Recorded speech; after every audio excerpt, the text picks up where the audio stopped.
Hello my dear students, good morning. Welcome back to our social studies class. How are you? I hope all of you are fine and safe by the grace of God.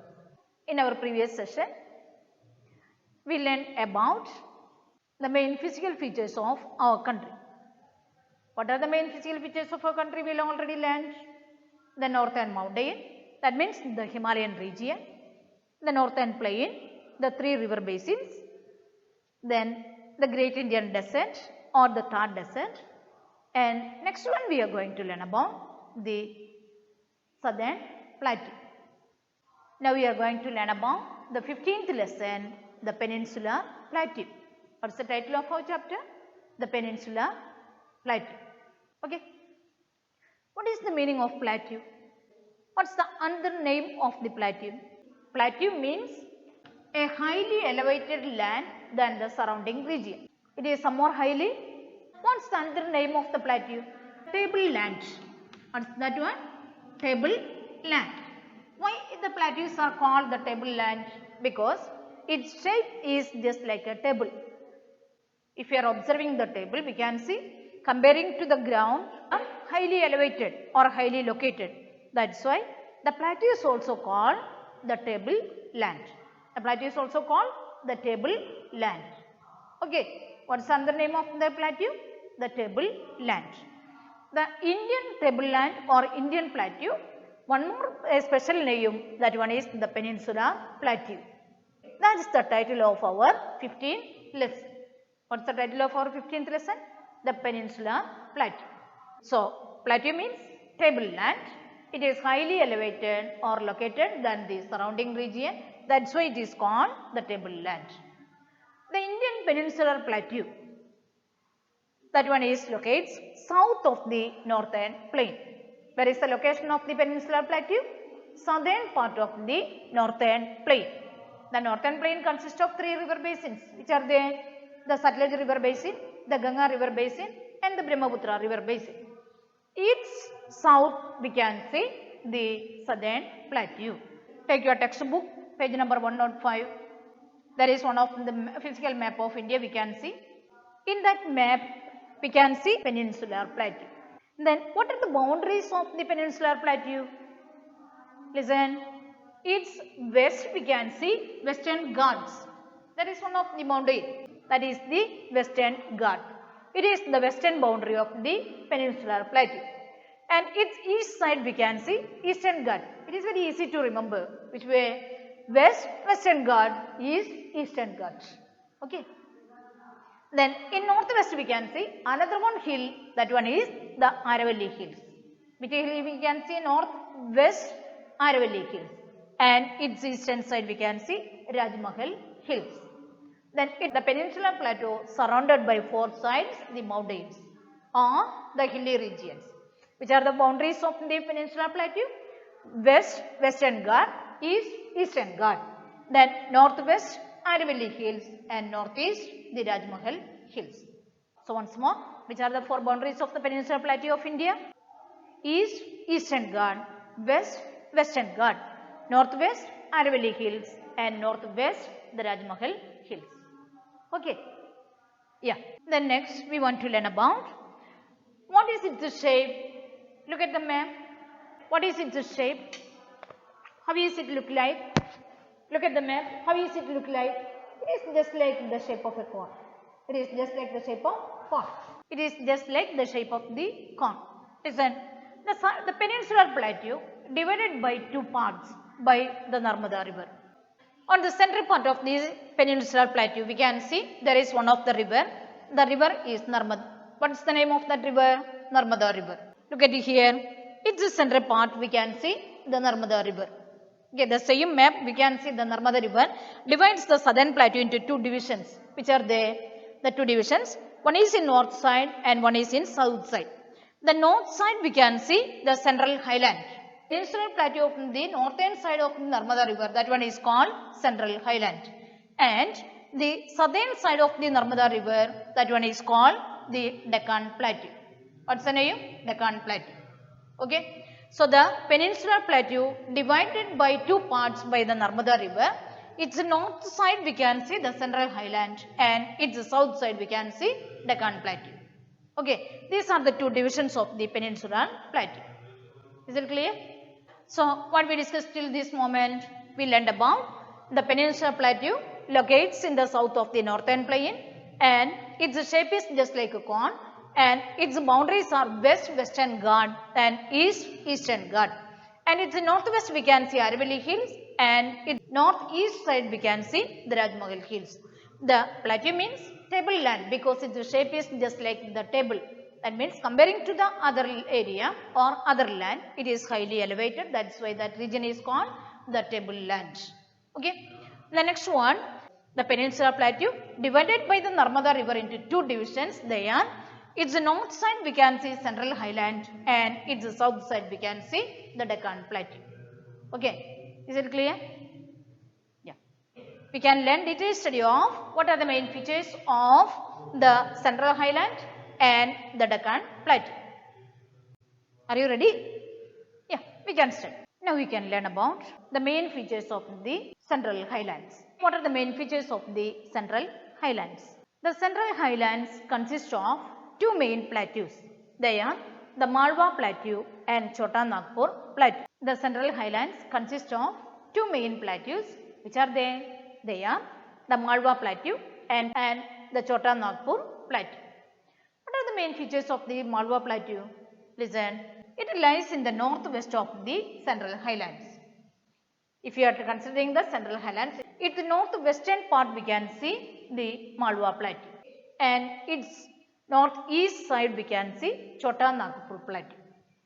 Its east side we can see Chota Nagpur plateau. If you are taking into consideration of the central highlands, they consist of two plateaus. Which are they? They are the Malwa plateau and Chota Nagpur plateau. Or where is the location of the Malwa plateau? It lies in the northwest of the central highlands. Okay. And it lies between the Aravalli Hills and Vindhya Hills. It locates between the Vindhya Hills and Aravalli Hills. And it slopes towards to the northern side. It slopes towards the northern side. So, which are the rivers starts from the Malwa plateau? That one all of them goes towards to the northern plain. And in that northern plain we can see the Ganga river and Yamuna river. These rivers joins together with the Ganga and Yamuna river.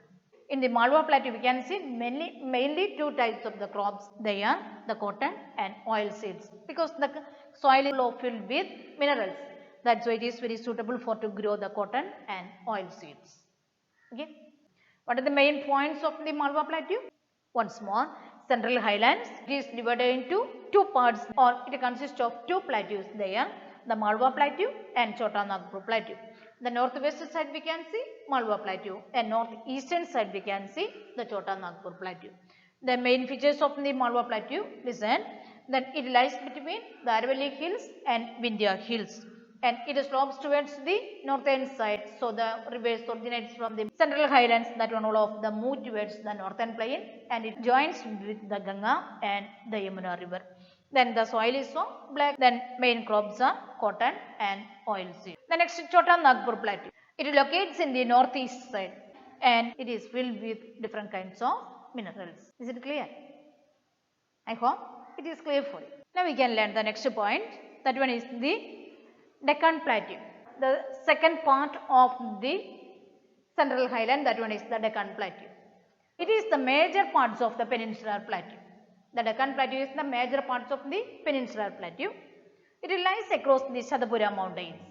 Deccan plateau lies across the Shadapura mountains.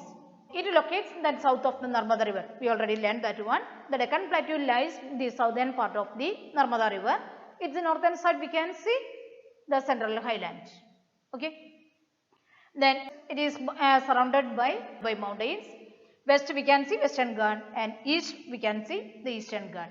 And northern side we can see the Narmada river. Many rivers originates from the Deccan plateau such as the Krishna, Godavari, Mahanadi, Kaveri, etc. All of them are originates from this Deccan plateau. And then the Godavari river is also known as the Dakshin Ganga. It is the biggest river in South India. That's why it is known as the Dakshin Ganga. Which river is known as the Dakshin Ganga? The Godavari river is known as the Dakshin Ganga. And it originates from the Trimbak in Maharashtra. The Godavari river originates from the hills of the Trimbak in Maharashtra. It is known as the Dakshin Ganga because it is the most important river in South India. That's why it is known as Dakshin Ganga. Dakshin means south, southern part of India, South India. Okay.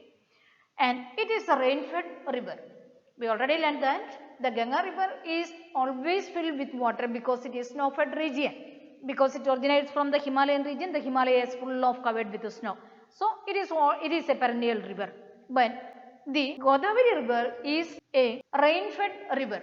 That's why if there is any rain, it will be filled with water or it will become so lean. In Deccan Plateau, we can see the highest waterfall in India. What is its name? That one is the Jog waterfall. Where is it? It is in Karnataka, Sharavati river in Karnataka. In the Deccan Plateau, we can see the highest waterfall in India. That one is the Jog fall. It locates in the Sharavati river in Karnataka state. Okay. These are the main points you should learn from the Deccan Plateau. Deccan Plateau is locates in the southern part of the Central Highlands. Deccan Plateau is located in the southern parts of the Peninsula Plateau. Narmada river divides the Peninsula Plateau into two divisions. They are the Deccan Plateau and Central Highlands. Then it lies across the Satapura mountains. Then south of the Narmada river it locates. Then its west we can see the Western Ghat and its eastern side we can see Eastern Ghat. That means it is full of covered with the mountains. Many rivers originates from here. Which are they? The Krishna, Kaveri, Godavari and Mahanadi. The Godavari river originates from the Trimbak hills of Maharashtra. And it is also known as the Dakshin Ganga because it is the most important river of South India. It is filled with the water during the rainy season. In summer season it will become lean because it is always depending upon the rain. Then the highest waterfall in India, that one is the Jog waterfall that exists in Deccan Plateau. It locates in the Sharavati river of Karnataka. It locates in the Sharavati river of Karnataka. Is it clear? So today we learned about the Peninsula Plateau and its two divisions such as the Central Highlands and the Deccan Plateau. Central Highlands again consists of two important plateaus. They are Malwa Plateau and Chota Nagpur Plateau. The Deccan Plateau, that one is in the south of the Narmada river. There are many rivers of South India originates from there or flows through that region. They are the Krishna, Kaveri, Godavari and Mahanadi. These all rivers flow towards the eastern side and flows into the Bay of Bengal. Why? The Deccan Plateau has a slight slopes towards the northern side. So all these rivers flows towards the northern side. Okay. There are many dams across built these rivers. The Mettur Dam in Kaveri is one of the most important dam.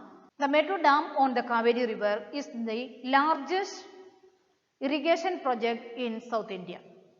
Okay, it is in Kaveri river. Other famous dams are Mettur Dam, the most important and the biggest irrigation project in South India. That one in Kaveri river.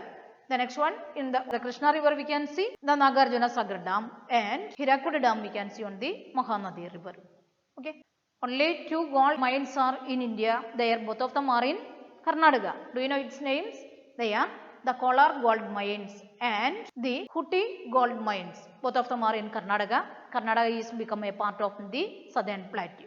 Okay. It locates in the Deccan Plateau. So to gold mines also we can see in the Deccan Plateau. They are the Kolar gold mines of Karnataka and Hutti gold mines of Karnataka. Which are the states become the part of the Deccan Plateau?